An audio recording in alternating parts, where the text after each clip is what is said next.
a.m. And I'd like to call to order the meeting of the Board of Directors Friday, January 23rd, 2026. Please note this meeting is being recorded. Thank you to everyone joining us today in person and through our audio option. Madam Secretary, would you please call the roll? Thank you and good morning, everyone. Starting with Director Devlin. Here. Garbarino. Here. Giudice is absent. Hardeman. Here. Hernandez. Here. Madison is absent. Moulton Peters. Here. Carr. Present. Parrish. Present. Verdoni. Present. Snyder. Here. Here. Present. Second Vice President Robbins. Here. First Vice President Hill. Where's my voice for? And President Cochran. Here. Thank you. You have a quorum. All right, thank you. As a reminder, please be sure to turn on your mic when we open up for director's discussion so everyone can hear. Please raise your hand and the secretary or I will call on you. If we miss your raised hand, please speak up. Following any discussion, we will take the appropriate vote. Please follow along by referring to the page number located at the bottom right-hand corner of the meeting package. Director Parrish, would you please lead us in the pledge of allegiance?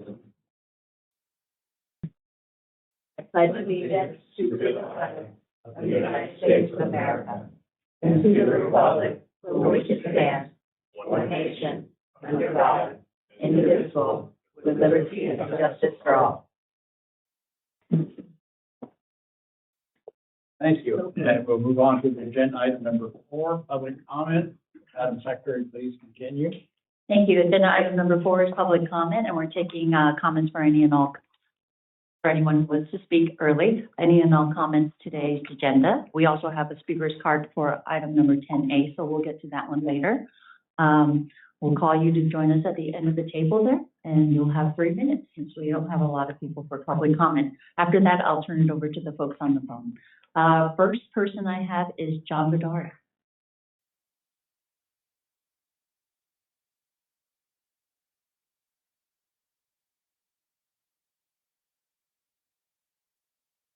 Thank you and good morning. My name is John Bedard, the former president of San Francisco Suicide Prevention. Eve Meyer, the former executive director, wanted to be here today, but she's under the weather. We just wanted to come today to say thank you. The net seems to be working. So I was just thinking this morning, both Eve and I have been sitting at this table since 1995, 30 years, pleading with the district to do something about that 4.5-foot railing that was installed in 1937, causing thousands of suicides. You know, not everybody left a note behind or a car in the parking lot, so we really don't know the true number. Not everybody was seen. You know, we still need to be vigilant, though. Now that the net is up, we hope you don't cut staffing of the bridge patrol, patrolling the sidewalks. I know there's no discussion, but there's always budget meetings coming down the line and all that. So I think I just would like you to recognize that we have one part of the solution, but there's other parts also. So the de-escalating needs to continue. The talking to people on the sidewalk needs to continue. You know, for over 30 years, we've been working with this board, with the directors, with the politicians, with the families, trying to find a solution, you know, with the 3 district managers. I remember coming to these meetings, there was wood paneling on these walls. That's how long ago it was. So, again, changing public policy is not easy, but we did it. And thanks to you, this board, we succeeded in that. And I would like to thank Mr. Cochran and especially Dennis Mulligan, who helped guide us through the years on this journey. You know, all of you have committed your life to public service by being on this board. Some of you are cities, county supervisors, city council members appointed by your counties. And I hope you know that you're appreciated. And as you look back, when you try to, if you retire from this board or from the district, if you look back, and please know that you helped save lives. And I'd like to leave you with that today. So thank you very much. Thank you, John. Our next speaker is Shane Weinstein. Shane, can you join us today in the field?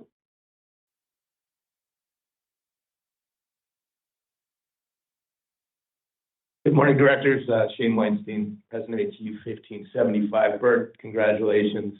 A lot of hard work and a lot of years. I just wanted to say for all of that, the recognition of being the chairman is very important and you deserve it. So congratulations to you. And to Mr. Cochran, thank you for your service to the bridge as well. Always appreciate it.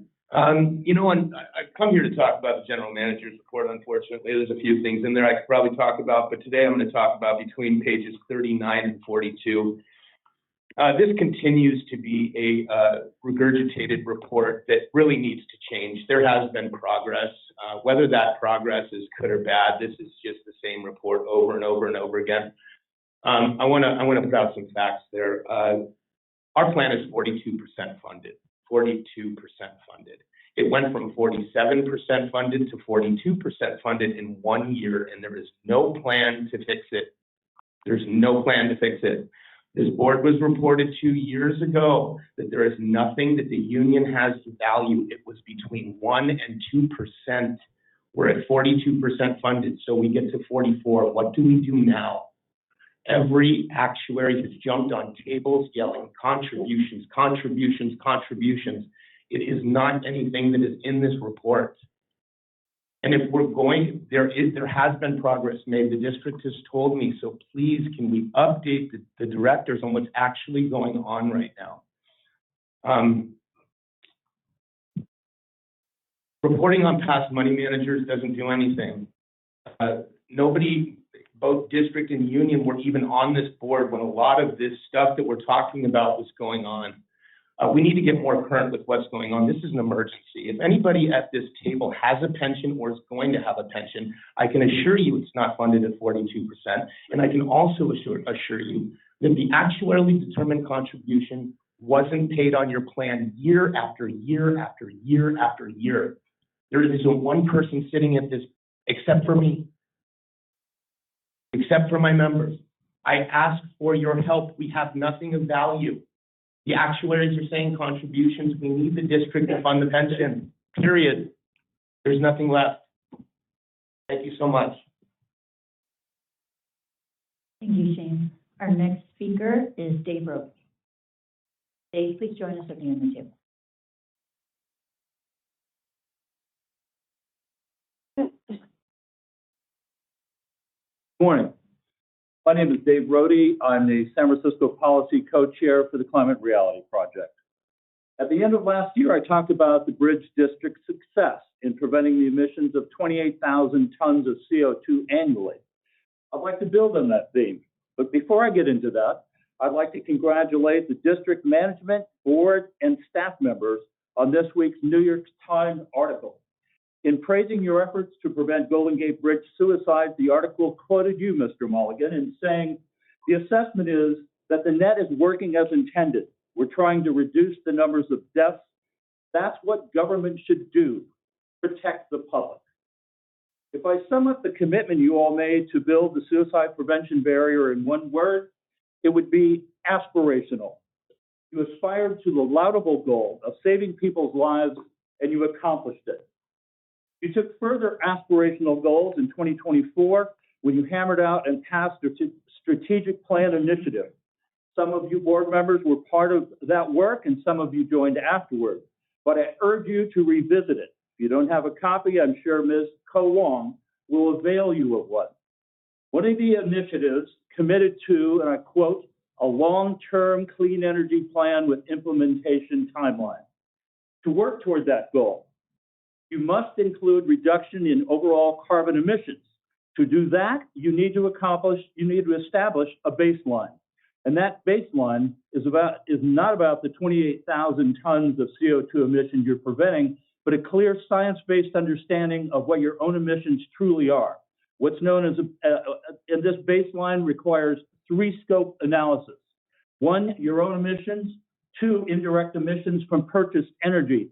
And 3, finally, your indirect emissions from your entire value chain from upstream suppliers and downstream product use and disposal. Without a baseline analysis, it's impossible to set goals for emissions reduction. If this sounds somewhat complicated, it underscores the very reason you need to hire a sustainability director to implement the goals you clearly stated in your strategic plan initiative. Every one of you, board members, managers, and staff, is part of an organization that knows how to be aspirational, to aim high, to plan, to dig in, to accomplish great things. Now is the time to take aim at your role in mitigating climate change. In this week's Times article, Mr. Mulligan went on to say, "We think a lot of people are alive today because of this project." 20 and 40 years from now, will the people who manage the Golden Gate Bridge District be able to point back in time and proudly say, millions of people around the world are alive today in some small part because our forebears honored their commitment to climate action? Thank you for listening. Thank you, Dave, as always, right on 3 minutes. I'm going to turn it over now to Justine. Justine, would you like to introduce anyone you have on your public one? I would actually like to poll, if you don't mind, again, since somebody may have joined Sure. after we started. Thank you so much. If you've joined this morning and you'd like to speak at the board meeting, please press ** to unmute yourself and give me your name. Again, if you'd like to make public comment this morning at the board meeting, please press ** to unmute yourself and give me your name. Madam Secretary, I'm not hearing anybody this morning. Thank you. Thank you. That concludes public comment. Okay, thank you everyone for your comments. This concludes public comment for the item on today's agenda. We're going to move on to item number 5, to approve the consent agenda calendar. Before we take our vote, are there any questions from board members on the consent agenda? Seeing none, I have a motion to approve this item. Second. Thank you, Madam Chair. Would you please do a roll call vote? You keep giving me a motion. I'm a chair now. All right. We have a first and second on item 5. I want to start with Director Devlin. Aye. Garbarino. Aye. This meeting is being recorded. Aye. This meeting is being Hernandez, transcribed. Mattson is absent. Moulton Peters. Yes. Parr. Aye. Parrish. Aye. Rodoni. Aye. Snyder. Aye. Beer. Aye. Second Vice President Rabbit. Aye. First Vice President Harris. Aye. And President Cochran. Aye. Thank you. That is unanimous. All right, moving on to item number 6A, which is the report of the general manager. Dennis, please proceed with your report. Thank you, President Cochran, members of the board, members of the public. My written report is before you. But before I go through a couple of the items, including responding to the public comment that was addressed in the GM's report, I do respectfully ask the board to ratify some emergency actions that I've taken. Specifically, I approved a contract with PB Electric related to our electrical system repairs. Just under a year ago, the Saturday before the Super Bowl, we had a breaker breakers trip on the bridge. It turned out that a piece of equipment that we got our money's worth out of, that was installed in 1937, failed, as did some other pieces on the bridge. Electrical items are very long lead time. So we did some emergency work to maintain power on the bridge, but we have a two-step process to do a fix. In the item before you deals with the short-term fix, where we purchase some parts that will last for several years, but they're not a long-term fix. Those parts take even longer to get with today's supply chain challenges. But we have all the parts, we have a design, and so the engineering department met with a couple contractors. They walked the site, shared the drawings, and we received one quote. It was from PB Electric. The actual work will be paid on a time and materials basis. So while the estimate's a little higher than we expected, we're only going to pay the actual cost. And our district engineer addressed this yesterday under his engineer's report. So what I'm asking you to do is approve the action that I've already taken, which was to sign that contract so the work may start for $2,304,000. And I answer any questions, or John will answer any questions you have on the item. Are there any questions for Dennis on the item? Thank you for reporting on the matter. Are there, emergency action by the board, general manager. I hear a motion to approve. Move approval, Rabbit. Rabbits, moved and seconded. Thank you. Madam Chair, would you please take the roll? Thank you. Voting on item 6A under the GM's report, we have, starting with Director Devlin. Aye. Garbarino. Aye. Giudice is absent. Hardeman. Aye. Hernandez. Aye. Mattson is absent. Moulton Peters. Yes. Carr. Aye. Parrish. Aye. Rodoni. Aye. Snyder. Aye. Beard. Aye. Second Vice President Rabbit. Aye. First Vice President Hill. Aye. And President Cochran. Aye. All right, passes unanimously. Okay, thank you. Dennis, would you finish your report, please? Thank you, President Cochran. Yes, I'll talk about a couple items in my report. It's always important to talk about travel in the Golden Gate Corridor because that's why we are all here. We're here because we have a bridge that we own and operate. We have a bus and ferry system. We're still feeling the effects of the pandemic. Travel on bridge, bus, and ferry by all modes still is well below pre-pandemic levels. Fortunately, though, we are seeing slow, steady growth in travel when we look at a month and compare it to the same month a year earlier. So in December, southbound bridge traffic was 1% above December 2024. Bus ridership was 14% above December 2024, and ferry ridership was 13% above December 2024. So while we see encouraging trends, we have a long ways to go. Bridge traffic during the morning commute southbound is down 25%. So less commuters driving southbound across the bridge means there's less money left for buses and ferries. So it's important to realize that we're primarily a self-funded enterprise. We collect fees from users, and bridge tolls are the largest source of revenue, and bridge tolls pay to own and operate the bridge. Bridge tolls are the principal source of subsidy for our bus and ferry system. And so it's an important thing for us to be cognizant of. The good news is we're seeing slow, steady growth. It's headed in a good direction, but we do have a long ways to go. And as we see a return to travelers in the corridor, we will continue to add back bus and ferry service incrementally in response to that demand to the extent resources are available. The next item in my report is something that I've never had to talk about before because it's a little different than in the past. We have a short-term paper program where we have credit ratings by the various credit rating agencies. And we have historically, for as long as I've been with the district, maintained an AA- rating, which is the highest rating of any single toll facility in the United States.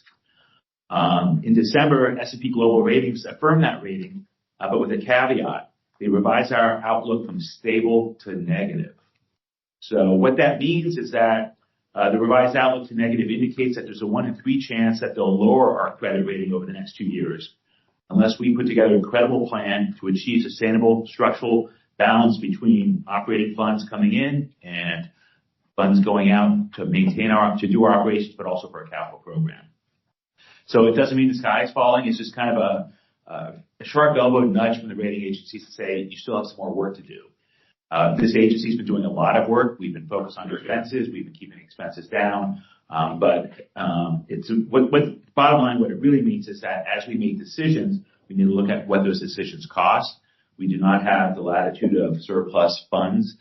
We are on a deficit budget. The current fiscal year, we are spending one-time COVID relief money. We will finish with positive revenues this year, but that's based on one-time COVID relief money. So I just want to put that in front of everybody that we've done a lot to reduce our expenses. We're seeing slow, steady growth. We're on a glide path. But the rating agencies are paying attention, and if travel doesn't return a little faster southbound, then they'll expect us to do a little bit more. The next item I'll talk about, there's a good segue that staff passed out some commemorative Clipper cards for the Super Bowl. So I caution you on the use of those because in my staff report I talk about the Clipper 2.0 rollout. So the Bay Area has a regional payment system for transit known as Clipper. MTC, the Metropolitan Transportation Commission, operates that regional payment system that we all use, we're required to use. And they rolled out a new version called Clipper 2.0 on December 10th. I suppose the most charitable way I could describe the rollout is as a hot mess. That's being charitable. Just the overall program. So it's been less than perfect is what I said in my report. It is a fare collection system. So one would anticipate that before you roll it out, you'd have written procedures on reconciliation. You would anticipate that after 6 weeks that, you're reconciling the money. Those two things have not yet happened. For new customers that are tapping a credit card or debit card, it works great. But for existing customers that are migrated from 1.0 to 2.0, auto reload may not work. There are institutional passes, which a lot of other agencies use. We don't, are not working. If you go to the SFMTA or Muni subway system. The ticket vending machines are all out of order, all 52 of them. And so I just want to make sure that everyone's aware that there was a press event, and arguably we owe some apologies to the elected officials that participated in the press event because it's less than stellar. There's been a little press coverage of this. There's likely to be more next week because the Clipper Executive Board has a public meeting on Monday afternoon where the vendor will be there, including the president of Cubic Transportation, the global president of Cubic Transportation, to talk about steps to right the ship. So we're in the customer service business. We provide first-class customer service. We've got the nicest buses you'll ever ride on. We've got great ferries. But part of our customer experience is how people pay us, and so that's an area where we're struggling. It's particularly challenging for our customer service staff. We have a walk-in customer service center at the San Rafael Transit Center where you can walk in and staff will help you. But the machine they have behind the glass doesn't always work, so they have to then say, well, let me take you out to the platform and see if we could do your transaction on one of these ticket vending machines. And so I just want to give this group full disclosure that our staff is working nonstop with the other transit operators and NTC to get the vendor Cubic to do a little better job. With respect to Mr. Shane Weinstein's comments on GT TARP, staff is working behind the scenes to come up with some solutions for the pension plan. It's important to clarify that the pension benefits are set by the Pension Trust Board. Contributions are negotiated at the table. So last year when the contract was up, we did not have enough information or ideas on how to get money to fix it. So we did a 1-year contract extension where we gave our bus operators a 3.75% wage increase for 1 year to give us time to see what we can come up with ideas of how to rectify the plan. It's important to detail all the history in the GM report. The history is important because it highlights the need to change the governance of the plan. The fact that you could be on leave for a year because you got a DUI on Saturday and you're off for a whole year, you got a year of pension credit up until a couple of years ago is problematic. The fact that if you retire and you're single, you receive the same pension as someone who's retired and checks the box for their spouse to get the full pension benefit, that didn't change until a year and a half ago. And so it's not surprising that the plan is underwater for lots of reasons, but they were giving away money.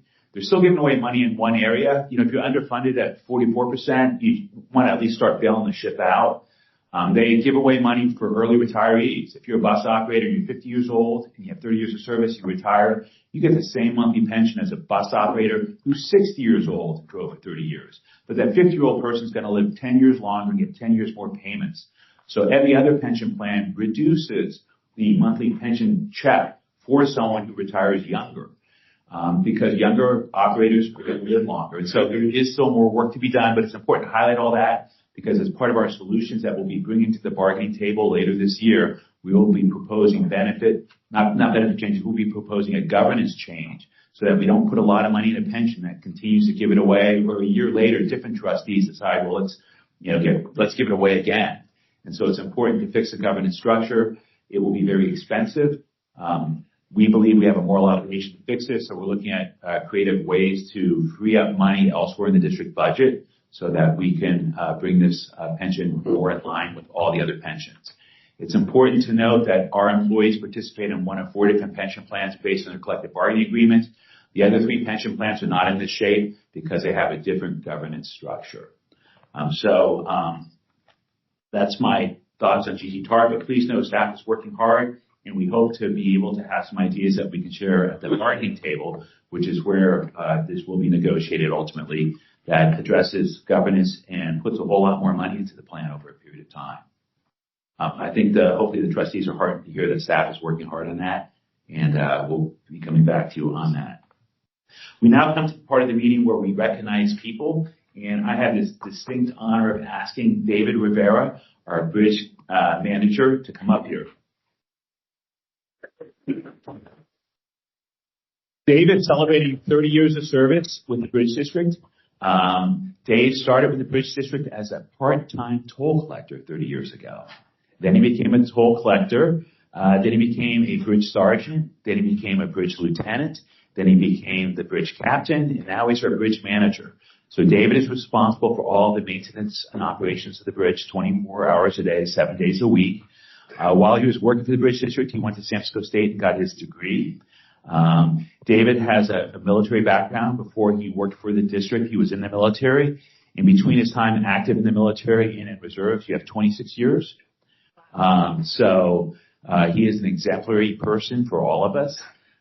He lives in South City with his wife Renee, but he exemplifies who the district is, where someone comes in the ground floor and they work hard, they have the right attitude, they work to make themselves better, they work to lift their colleagues up. And so I'm proud to say, Dave, congratulations on 30 years. Thank you.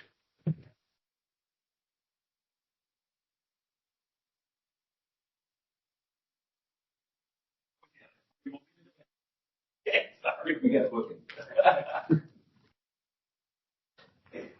I want to say anything. All I want to say is this has been a great ride. It's been truly a pleasure. This is one of the best jobs I've ever had. I love the military. I would still be in. My wife would have heartache though. But it's been great because I look at my job and I tell Dennis this all the time. I love being a caretaker at the Golden Gate Bridge. And I thank everybody because it's truly a team effort. I haven't gotten here with all the people who I greatly appreciate and have had the pleasure to work with. So thank you.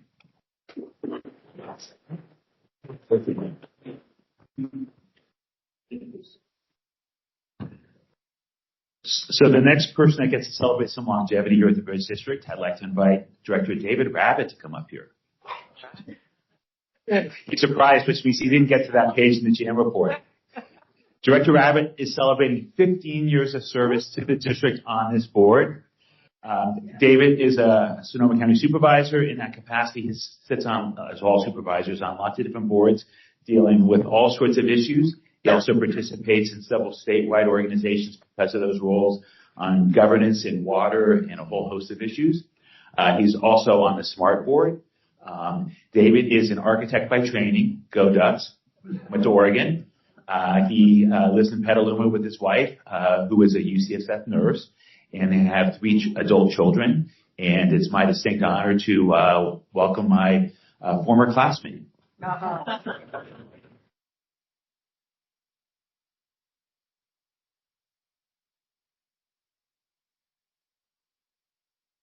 Oh, geez. Well, I heard, I echo David's comments in terms of what an honor to play a small role in caretaking the structure, and not just the structure, but the people behind the structure and all the different divisions. And I also heard John earlier talk about the importance of the safety net, and I'm proud of the fact to play a small role since in my tenure. The all electronic tolls, the movable median barrier, the suicide net, the seismic upgrades, getting through the pandemic. It's been a lot of challenges, but the board, this is a great board to serve on. Great folks, learn a lot, and really appreciative. Had I known this was going to happen, I found this the other day. My father's obituary back in the Connacht Tribune, Dennis, back in Galway, Ireland. It had a picture of him and my mom when they immigrated to the U.S., and in the obituary, it mentions that his son is a director of the Golden Gate Bridge. So the bridge, the draw of the bridge is far and wide. And my relatives in Ireland don't know what the hell a supervisor is, but they know the Golden Gate Bridge. I appreciate that. So thank you for this.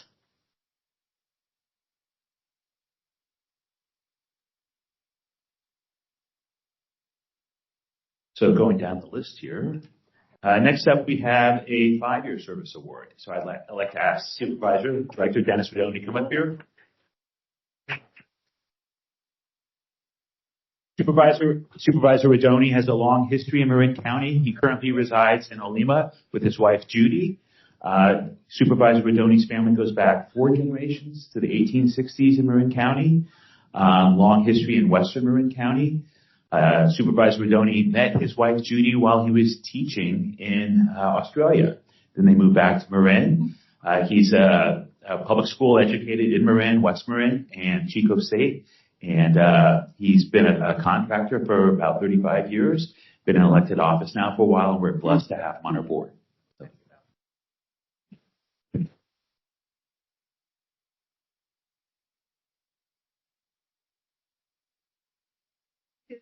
in his box? Little pen, 5-year pen, yeah. So thank you all. Thanks for the award. And I want to honor everyone else today that's been honored. I feel like 5 years is just a little baby step in this district. But I was a COVID board member, so I'm still getting to know all the staff and all the board personally, and I really enjoyed that part of the trip here. But I really enjoy working with this board, representing Marin, and working with all my colleagues that I know in other jobs around the North Bay. So it's really been a pleasure. Thank you.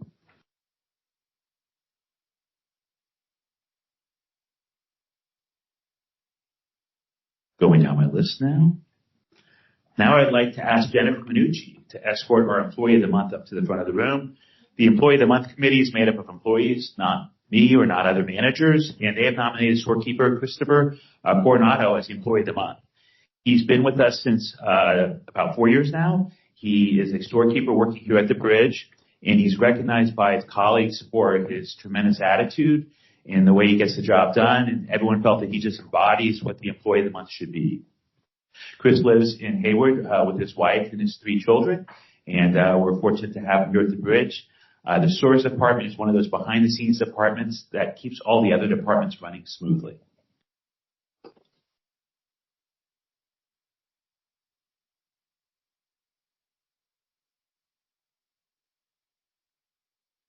Hello, everyone. It's a truly an honor and a pleasure working with a beautiful place and such a beautiful people. You guys are awesome. Thank you.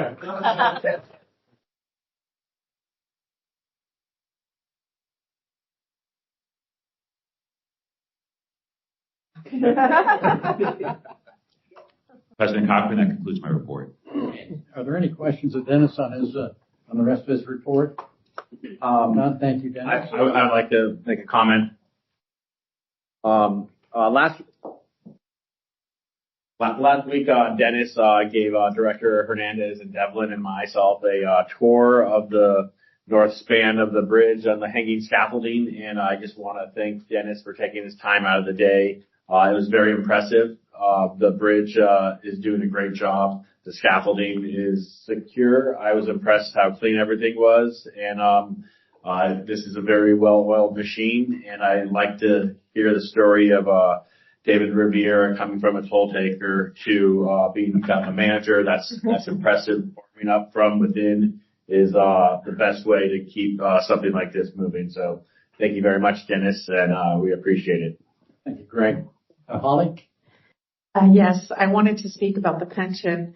The pension is currently 42% funded. That is what is wrong with the pension. I've been on this board for years, and I called for full funding of the pension many years ago.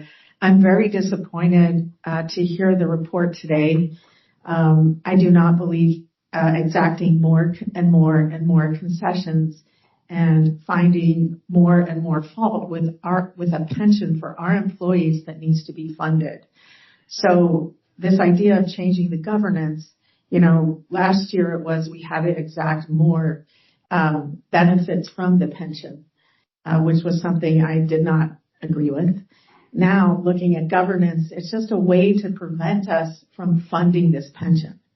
So I would love to see this on the agenda so that the board can fully discuss the pension.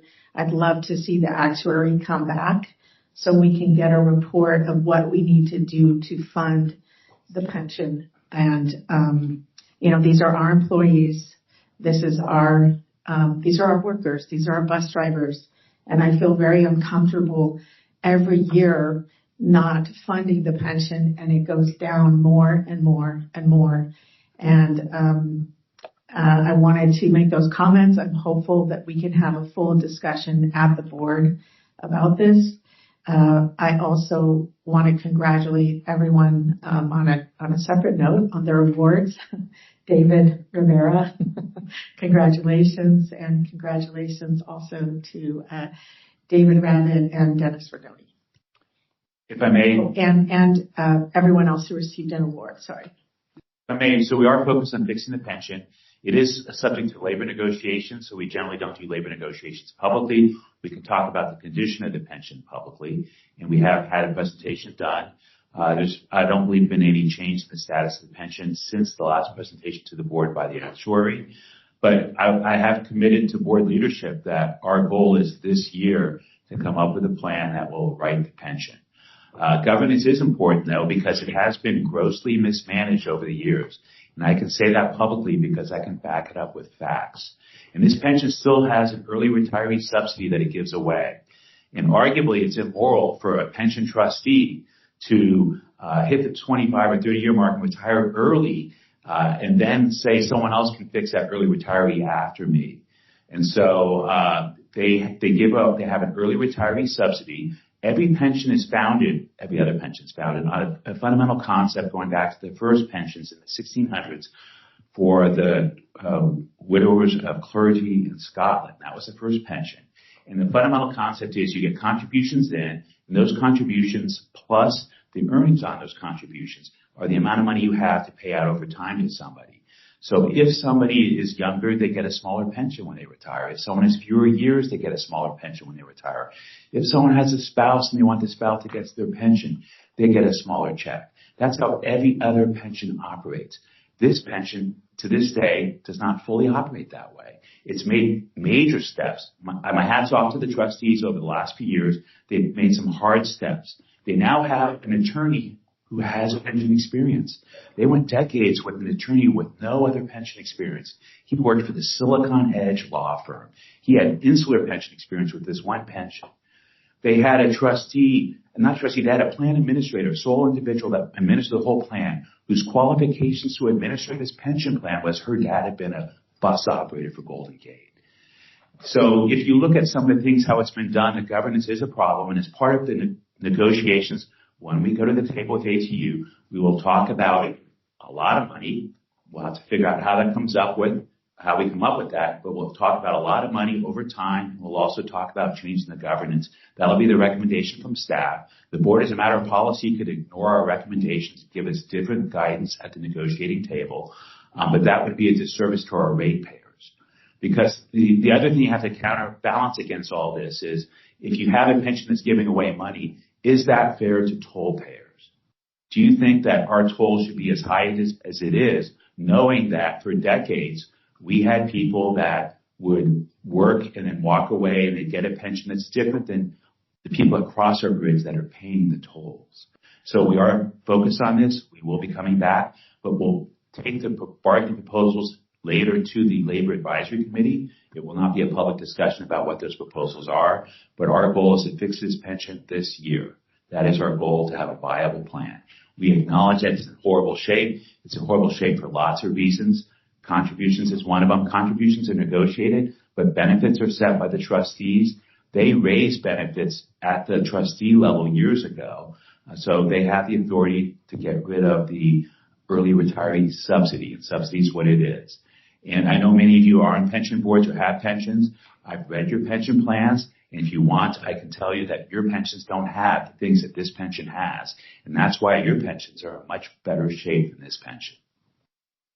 Okay, thank you, Dennis. Any other questions? Go ahead. Yeah, no, I would be remiss not to comment. Because I know we keep on going over and over again on the past, and I know for a fact, and we've got the most professional folks in there that deal with this stuff, and the problems that are there now were not caused by the current trustees. And the governance issue, and I know this is not the forum to get into all this stuff, but the real core of it is, every pension plan has the ability to,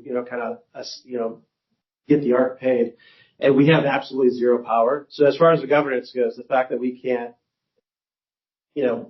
allocate the money or take the money it's deeply frustrating, and you have to go through negotiations, and it's so oblique and it's so frustrating. So the funding and the board are completely cut off from any ability to make any change there. And the small last very subsidies that we have really would make no difference. And we're such a deep, deep dark hole, and I'm very, very happy to hear that we're going to fix it this year. And I want to. I've heard it the last couple of years too. We set up some stuff, but I really, really I think this has got to be our number one issue this year. Agreed. Going forward, so. And the governance can affect the ARC also. So the governance change can require the payment of the ARC. So there's lots that will be talked about. It is, we didn't get here overnight, but there was a significant increase in pension benefits that occurred outside the bargaining process by the trustees. And then the market went south, and there was no reaction to it, unlike all of your pension plans. And so it's something that we'll be working very hard on. We are working very hard on, and it's complicated. And I mentioned earlier that southbound bridge traffic during the commute is down 25%. I mentioned the rating agencies. So we're going to solve it this year, but it's not going to be easy to solve just to warn all of you. Okay. Holly, you have one brief question? Yeah. So I still would like to see this come before the whole board. I think we can discuss the pension. That is not a subject of negotiations. And I think that this whole board should discuss it. I also think, when was the last contribution we made to the pension? Was it? We contribute every month. Every month we contribute a percentage of payroll based on the collective bargaining agreement. And then separate from that, as part of the last contract, we not a year ago, but the one prior to that, we made a one-time lump sum payment of $5 million with the caveat that we would conduct a study collectively as if it was a Taft-Hartley or ERISA plan, and we would implement changes. And no changes were implemented as a result of the study. The study identified things that should be fixed, but the union did not wish to proceed with the changes that were the result of that study that you paid $5 million for. Okay, so it was 2 years ago that we gave the $5 million. And since then we do what's negotiated, and Okay, so again, I am going to call because I had asked that we contribute the $5 million every year, so I'm going to ask for that again. I'm also going to ask that we try to look at the fact that the pension is funded 42%, and I know General Manager Mulligan that there's a lot of things you want to change, but what I would ask is let's fund this pension, let's get it right. And then you can work on these other things, because what I see happening is that we're never getting to funding the pension. It's always a subject of negotiations. And, I've been on the board many years, and it makes me very uncomfortable that our drivers, that the pension's 42% funded. And I also think that, it's really hard to attract and retain employees when they're looking at a pension that isn't funded because they don't know if their future is secure. Please know it's not affecting the hiring or retention of employees. Okay. But I'll reiterate one more time. Yeah. We'll be coming back this year with a concrete plan to fix the pension. Staff will recommend a fix that includes a change in governance because staff believes we have a duty to our ratepayers, and the existing governance structure led to the current funding status, and I do not believe that it's in the best interest of our ratepayers to continue that. So when we bring up a package, it'll be a complete package for you to review before we take it to the table. And certainly it's a policy matter. You can choose to spend toll dollars however you want. Okay. David, you have a comment? Well, I appreciate the comment earlier regarding not negotiating from this table today. I think we need to be totally responsible in our fiduciary duty to the district. And I can tell you, as someone who has sat for nearly a decade on as a trustee to the Sonoma County Pension Plan, it is a benefit. It is negotiated. If the contributions aren't high enough, then we need to have that conversation. You need to make the contributions knowing with all good faith that you're investing in a plan that's going to be able to deliver. And I think there's issues there. And I appreciate those that have sat as trustees on this plan. I can tell you right now, I'm getting 50 letters a day from our retirees because we don't have a COLA. We have an ad hoc COLA. We're a 37 Act county. We have our own plan. Ad hoc COLAs are based upon excess earnings. Guess what? After 2008, what is an excess earning in a plan that's not over 100% funded? Our plan is actually funded 95.7%. Great ratio. It's not 100%, so we don't have no COLA. The last one was offered in 2008, and of course, purchasing power has gone down since. Every year, I bring forward in negotiations with our active employees prospective COLAs for the pension plan.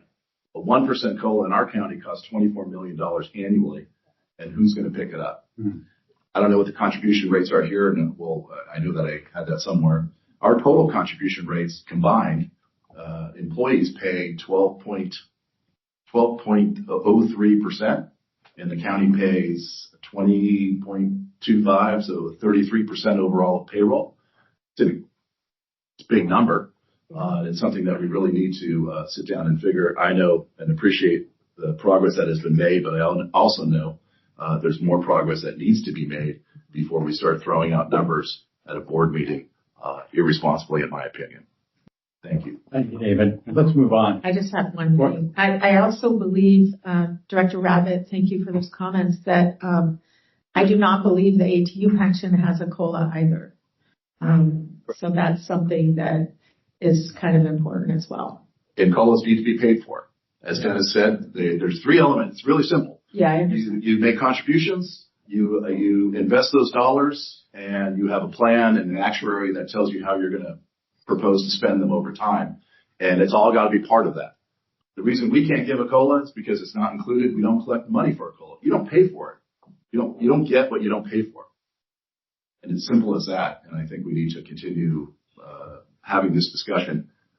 There's a lot of rhetoric, probably, and I know there's frustration in the fact that the board trustees can't make action. And it's really time to actually figure it out and sit down and come to grips with it. Because you know what?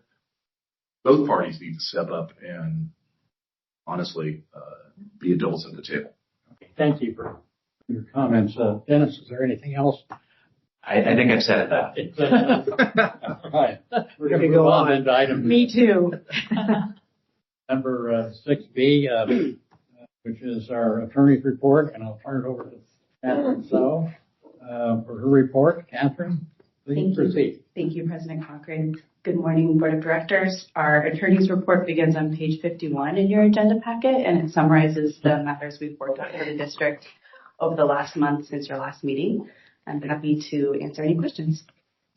Are there any questions related to the attorney's report?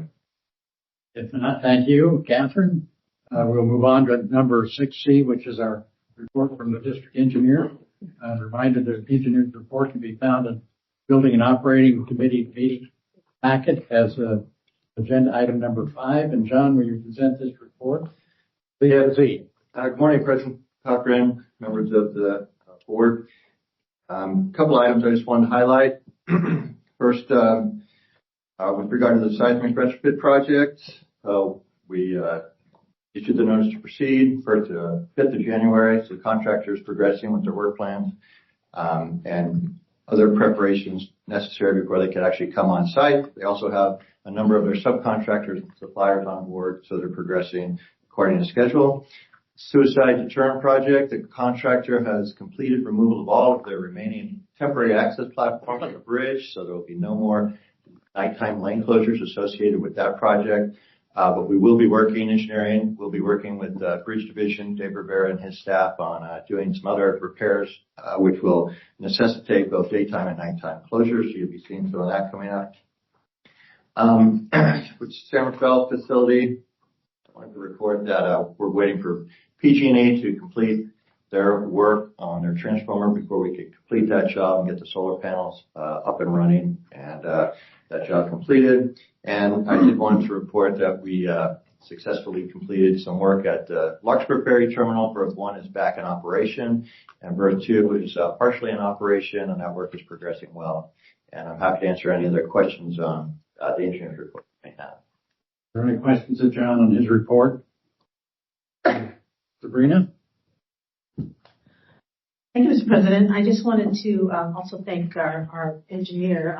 As Director Hardiman mentioned, the three of us, myself, Liam Devlin, and Director Hardiman, went out and had a great morning recently. And the engineer was there step by step with us and participated and gave us a great tour. It never gets old. I'd encourage all of my colleagues here around the table to take advantage of the great resource that our staff is in pointing out, the important features of our properties here.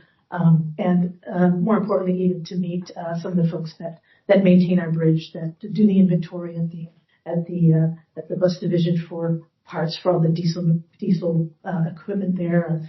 Just every person contributes, and they deserve to be recognized. And it's just a great experience. I never get tired of it. I love putting on my work boots after many years of leading the train and getting out and being with you folks and seeing what we do here. So thank you very much. Thank you, Sabrina. Any other questions of John? If not, thank you, John. I will move on to item 8A on the agenda, which is a report from yesterday at Building and Operating Committee. Chair Camerino, please begin your report. Thank you, President Cochran. The Building and Operating Committee is recommending approval of Board Agenda Item Number 8A1 to authorize execution of the Sixth Amendment Services Agreement Number 2021F049, San Francisco Ferry Terminal West and East Firth Ramp Rehabilitation with Moffett and Nickel in the amount not to exceed $209,200 and authorize a fiscal year Ferry Division capital budget increase for project number 2443, San Francisco Ferry Terminal West and East Firth Rehabilitation in the amount of $1,125,856 in concurrence with the Finance Auditing Committee and as detailed in the staff report. I so move. Chair Garbarino. Yeah. Sorry. I need a second. Second. Chair Garbarino. I have a potential conflict of interest, so I'll be leaving through item 8B1 of finance auditing. So if someone could come get me, that would be great. I have a motion and a second. Are there any further questions? If not, all those in favor say, roll call. Thank you. We're voting on item 8A1. First and second, starting with Director Devlin. Aye. Garbarino. Aye. Giudice is absent. Hardeman. Aye. Hernandez. Aye. Maston is absent. Moulton Peters. Yes. Parr. Aye. Parrish. Aye. Rodoni. Aye. Snyder. Aye. Thier is absent. Second Vice President Rabbit. Aye. First Vice President Hill. Aye. And President Cochran. Aye. Thank you. That is unanimous with all those present. Okay. Thank you, Chair Garbarino. Do you have anything further to report?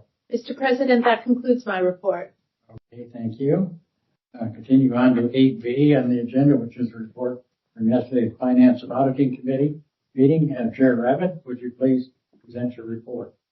Thank you, President Cochran. The Finance Auditing Committee is recommending approval of item 8B1 to authorize execution of an on-call contracts relative to request for proposals 2025-D-115 on-call grant and project support services with HDR Engineering, Inc. of Walnut Creek, California, and WSP USA, Inc. of San Francisco, California, for a 3-year term with 2 additional 1-year options to be exercised at the general manager's discretion for a total aggregate not to exceed amount of $1,500,000 over the entire term for all contracts, including all option terms, as detailed in the staff report, and I so move.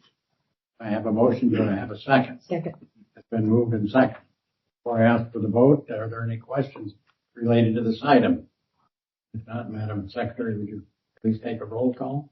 Thank you. Voting on item 8B1, starting with Director Devlin. Aye.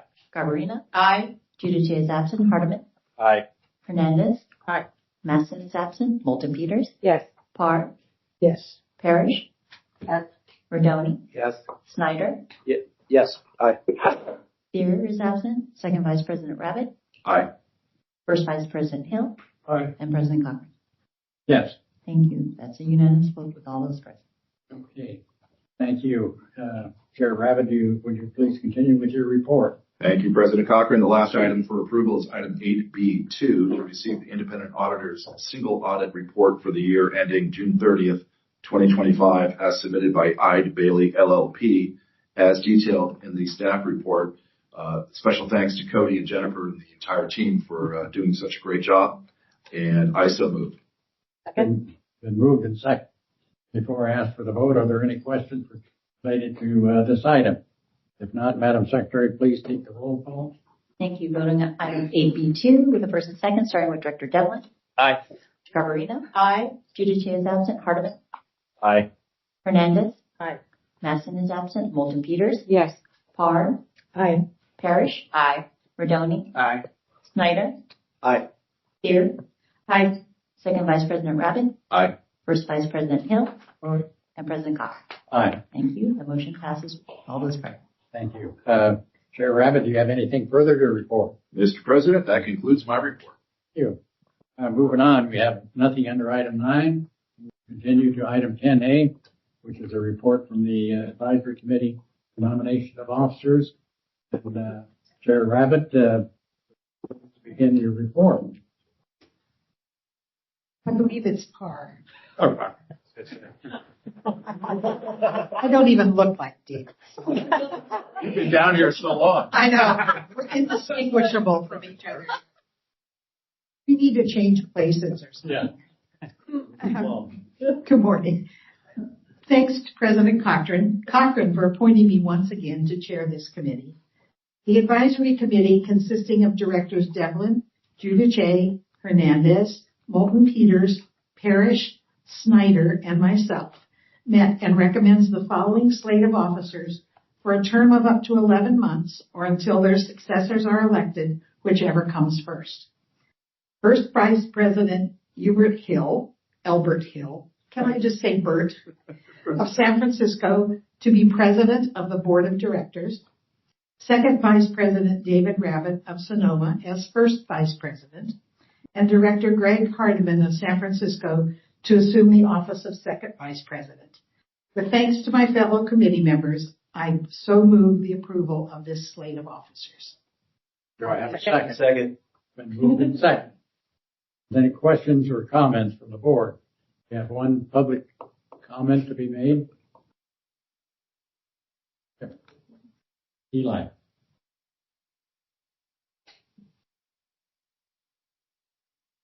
Thank you all for receiving my public comment. My name is Eli Hill. I'm a resident of San Rafael.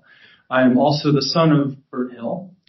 My comments today will be related to this item, and I also wish to make a few additional remarks. While one might assume that I have deep bias for my dad, which I do, I also want to share that many a dinner discussion has been with skepticism and incredulity at times for his deep advocacy for cyclists and pedestrians and how that will save the world, which I agree with to a degree. And I appreciate all of your support for this space at this table. I also wish to thank your continued support for him, as well as for the City and County of San Francisco Board of Supervisors for the last 10 years for to continue his appointment to this board. I also wish to note that I continue to be a regular rider of the Golden Gate Transit District, having clocked in almost 1,800 miles last year in commuting. And to Director Mulligan's report, my increase this year will go threefold because of back to work. So I hope that I am a harbinger of other people that will continue to use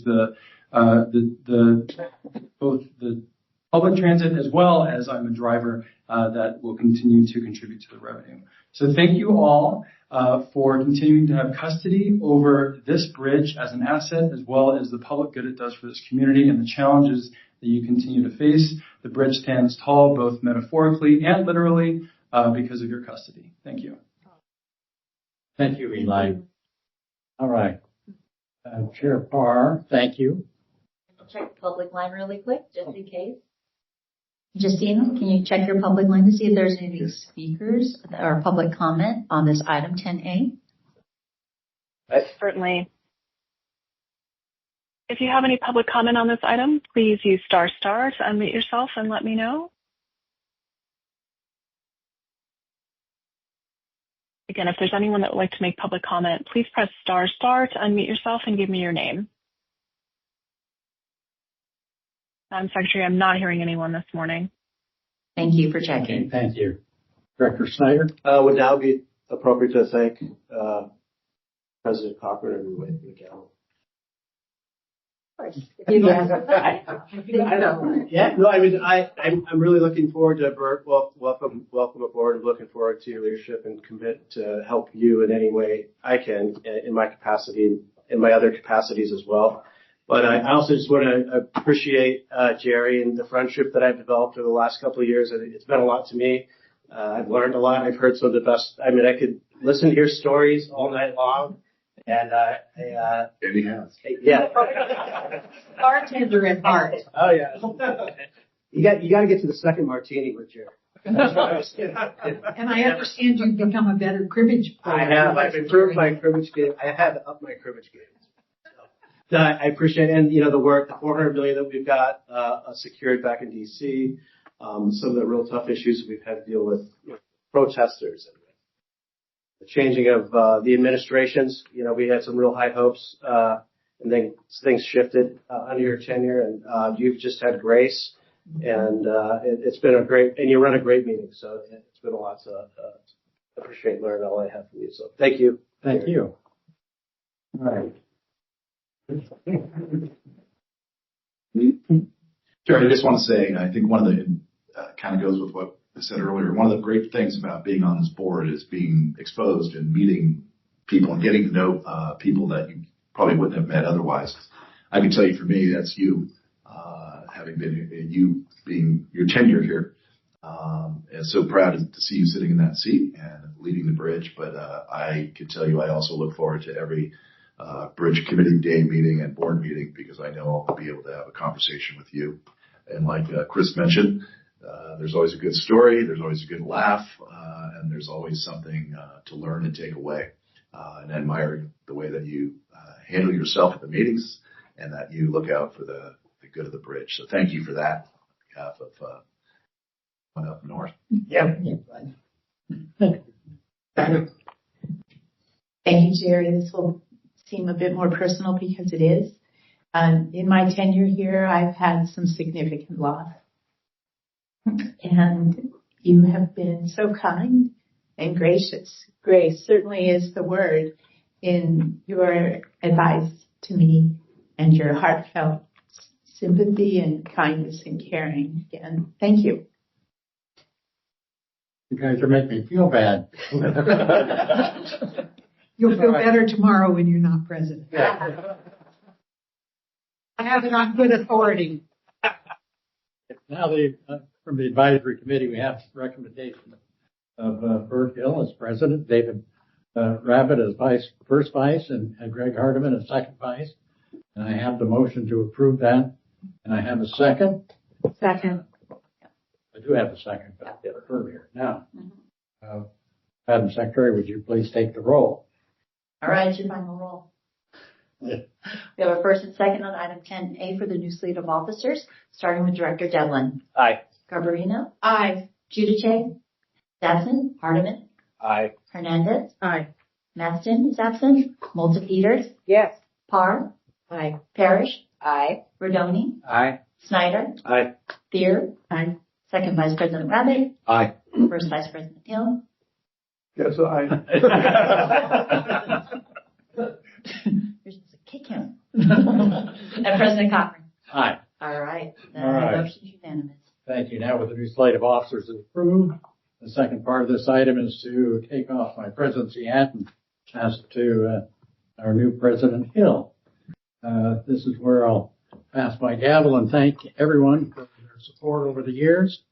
And I am now handing the meeting over to Mr. Hill.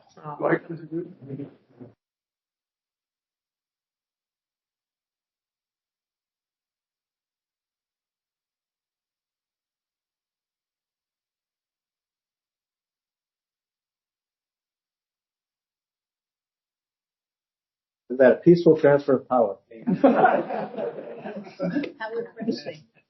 Thank you, Jerry. Oh, he gets to take this right here. Yes, take it. Oh,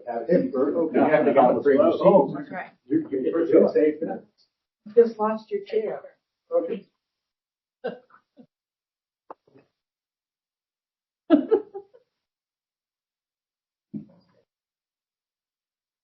Thank you. So that's the first role of being a president. Yeah. You can't go anywhere without a Take your script. paper with you.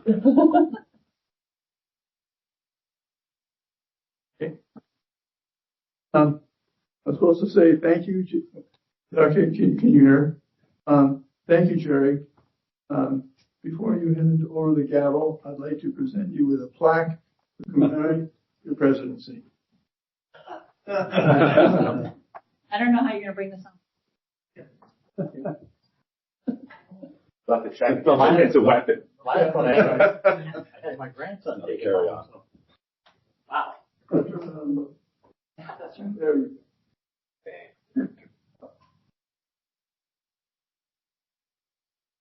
Wow, thank you, Jerry. That's a specific one.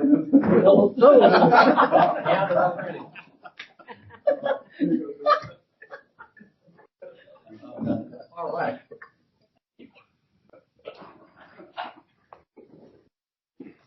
Wow, bringing up that thing.